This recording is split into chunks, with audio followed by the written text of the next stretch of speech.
Depuis plus de 20 ans, Bassirou Ndao a fait de la mer sa terre d'accueil.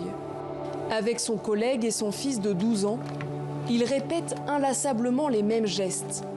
Jeter le filet et encercler les poissons. Mais depuis 2016, les poissons se font rares. Depuis le jour où une usine chinoise de fabrication de farine de poisson s'est installée ici à Gunjur, à 50 km de la capitale gambienne. Le pêcheur accuse l'entreprise de piller l'océan. La quantité de poissons a énormément baissé parce que les bateaux qui viennent pêchent 5, 6, 7 tonnes, alors que nous, avec nos pirogues, c'est 2 tonnes maximum. Maintenant, il y a moins de poissons, du coup, le prix du panier a beaucoup augmenté. C'est 1500, 2000 aujourd'hui, alors qu'avant, c'était 300. Un conflit révélateur de la surexploitation des ressources qui se déroule en Afrique de l'Ouest.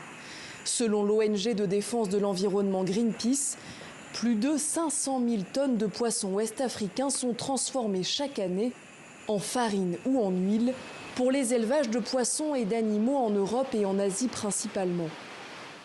Ahmed Manjang est microbiologiste.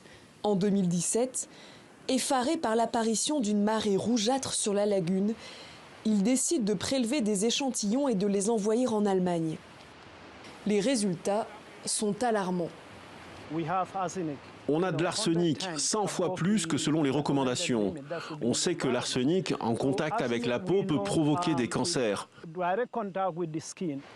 Pour lui, pas de doute, l'usine chinoise continue de rejeter des déchets polluants directement dans la mer. Nous sommes allés à Golden Lead en caméra discrète, mais nous sommes arrêtés à l'entrée par le vigile. Ces personnes n'autorisent aucun visiteur.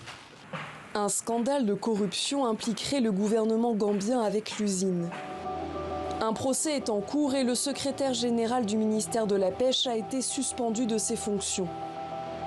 Un collectif d'activistes, de son côté, a porté plainte dès 2017 contre la pollution engendrée par l'usine. Les premières auditions, reportées à plusieurs reprises, devraient démarrer le 14 décembre prochain.